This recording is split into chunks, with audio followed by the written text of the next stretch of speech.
90 करोड़ किसान एक साल से पूरे हिंदुस्तान में 3 काला कानून के खिलाफ और 1 सफेद कानून के मांग लेके आंदोलन कर रहा था। और नरेंद्र मोदी शायद ट्रम्प को बहुत अच्छा पहचाना था, किसान को पहचाना नहीं था।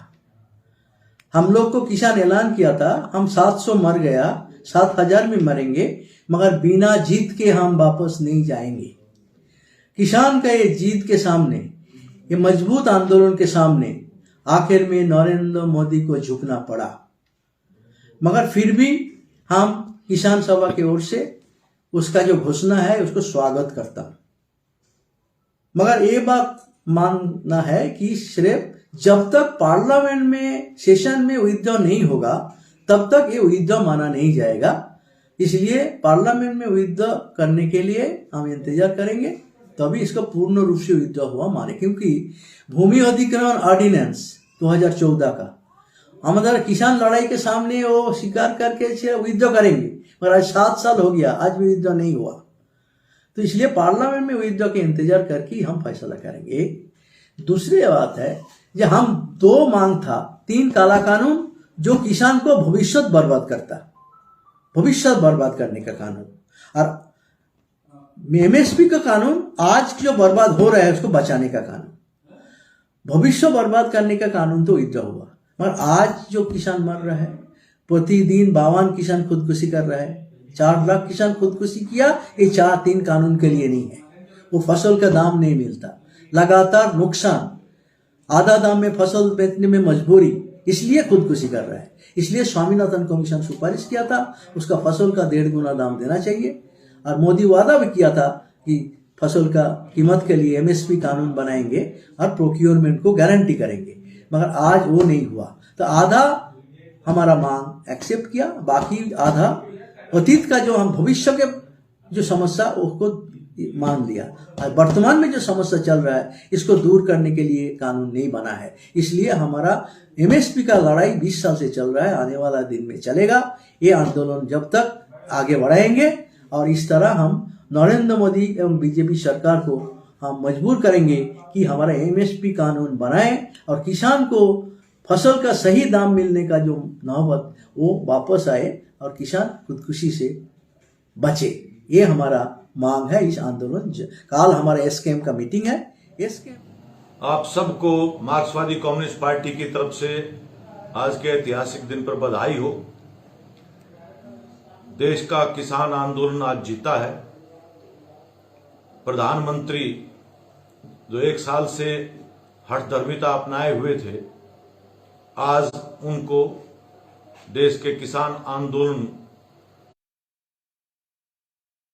के सामने झुकना पड़ा और ये घोषणा करनी पड़ी कि 3 कृषि कानून, जिन्हें संयुक्त किसान मोर्चा काले कानून कह करके उसका विरोध करता आया, आंदोलन करता रहा और उसको रद्द करने की मांग करता रहा, तो उनके रद्द करने का ऐलान आज देश के प्रधानमंत्री को करना पड़ा है। ये एक बहुत बड़ी ऐतिहासिक आंदोलन की ऐतिहासिक जीत है और इसके लिए हम संयुक्त किसान मोर्चा और तमाम संघर्षरत किसानों को मार्क्सवादी कम्युनिस्ट पार्टी की राज्य इकाई की तरफ से, हरियाणा की कमेटी की तरफ से हम मुबारकबाद देते हैं, उनको बहुत बहुत बधाई। हमें लेकिन इस मौके के ऊपर यह भूलना नहीं चाहिए, जिस तरह से गोदी मीडिया प्रचारित करने की कोशिश कर रहा है।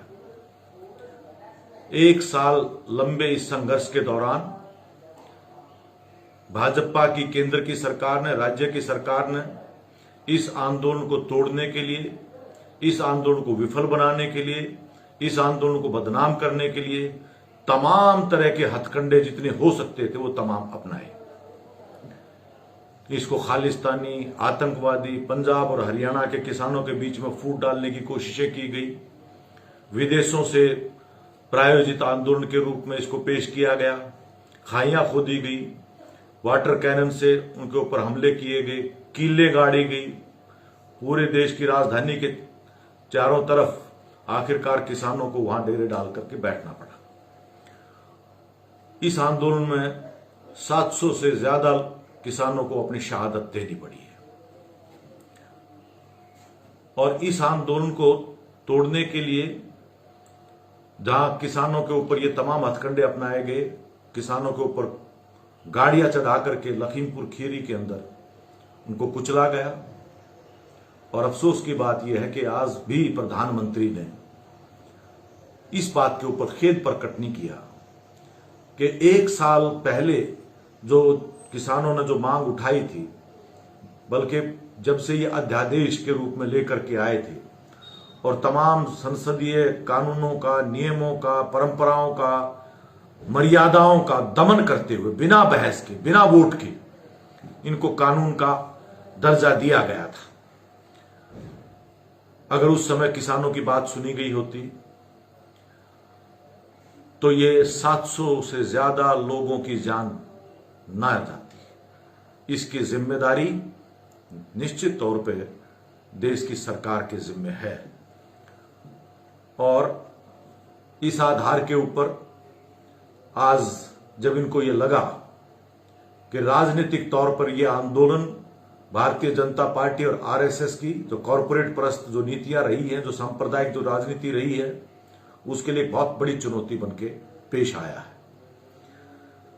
अपने खिसकते हुए जन आधार को देखते हुए, जहां हरियाणा में तो काफी लंबे समय से हम देख रहे हैं कि भाजपा जजपा की जो सरकार है, उसका कोई मंत्री, उसका कोई नेता किसी गांव में जाने की हिम्मत नहीं रख सकता। लोगों ने पूरी तरह से उसका बहिष्कार किया हुआ है।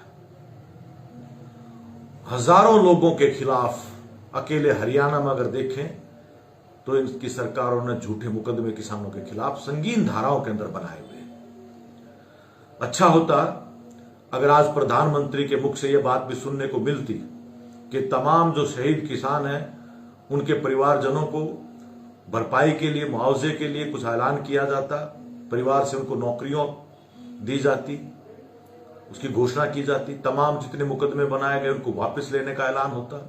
और साथ ही साथ ये जो किसानों का सिर्फ 3 कृषि कानून को वापस लेने का नहीं, इसके साथ साथ उनकी ये भी मांग थी कि जो बिजली बिल 2020 उसको वापस लेने का, जो कॉरपोरेट परस्त है, जो पूरे देश के, ना सिर्फ किसानों के लिए, तमाम देश के नागरिकों के लिए एक बहुत बड़ा एक खतरे के रूप में जो दिखाई देता है, उसको वापस लेने की मांग थी। और इसके साथ साथ ही न्यूनतम समर्थन मूल्य, स्वामीनाथन आयोग की सिफारिश के आधार के ऊपर लागत से 1.5 गुना मूल्य पर खरीद की गारंटी का कानून बनाए जाने की मांग भी किसान आंदोलन की रही है। वो भी आज अगर ऐलान होता तो अच्छा रहता। लेकिन ये एक बहुत बड़ी सफलता है और इस सफलता के लिए हम फिर से एक बार तमाम उन लोगों को जिन्होंने इस आंदोलन में समर्थन दिया है, हरियाणा से बड़ी पैमाने पर लोगों ने गांव-गांव से चंदा इकट्ठा करके, अनाज से, दूध से, सब्जी से, तमाम तरह से, और लाखों की तादाद में लोग बॉर्डर के ऊपर गर्मी, सर्दी, बरसात, तूफान सब झेलते हुए इस आंदोलन में जो शिरकत की है, ये एक गौरव गाथा के रूप में हिंदुस्तान के इतिहास में दर्ज रहेगा। और अभी भी ये लड़ाई, ये आज ये जो जीत हुई है, ये आने वाले संघर्षों को और ज्यादा आगे बढ़ाएगी, क्योंकि अभी खतरा टला नहीं है।